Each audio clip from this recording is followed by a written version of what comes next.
Time is a limited resource. This is especially true in the workplace, so it's important for everyone to know when meetings start and how long they'll be. Before preparing to host a virtual meeting, decide whether it's actually worth people's time. If you decide that yes, it is, provide participants with plans beforehand. These can include a schedule and any necessary materials. Ask participants to come prepared with questions or fulfill specific roles. If the meeting needs certain key people to attend, you could ask them to RSVP.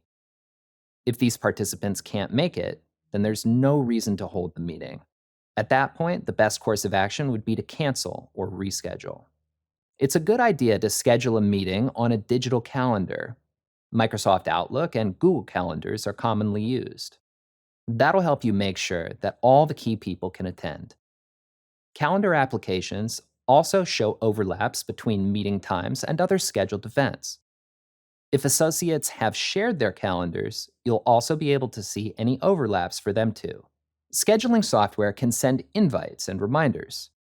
Online calendars account for different time zones where applicable. To hold the actual meeting, you can use another platform like Microsoft Teams or Zoom. Communicating about the meeting ultimately puts it on people's schedules. You could also add it to a communal schedule.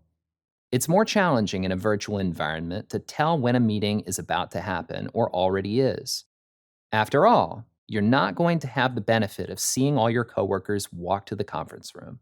Before you take charge of a virtual meeting, plan what might make it a productive, positive, and smooth experience. Remote teams miss out on the benefits of classic office conversations around the water cooler. It could take much longer for them to bond at all. And it's certainly a challenge to develop strong connections. So virtual meetings are a great opportunity to encourage team members to connect socially. Another way to address this is to opt for video meetings. Faces express a lot more than voices alone. You could also set some general ground rules and guidelines.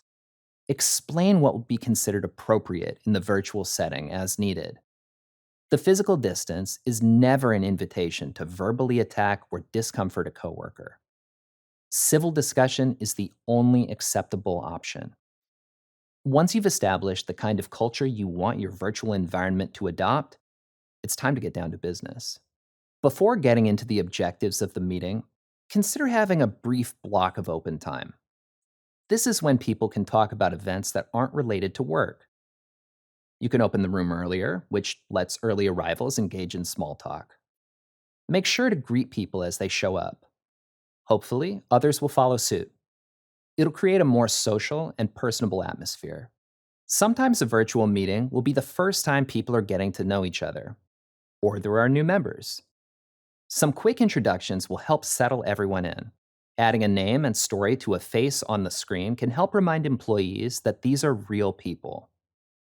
It helps teams bond when they have a chance to get to know one another. That can lead to enhanced teamwork and communication. These benefits might even extend beyond the meeting itself. If you're running an engaging meeting, try to encourage audience participation. Do you notice that some team members are reluctant to speak? Then you can give them a specific task, encourage them to present their ideas, or call on them and ask them for their direct input. You might sometimes use breakout rooms for certain kinds of collaboration.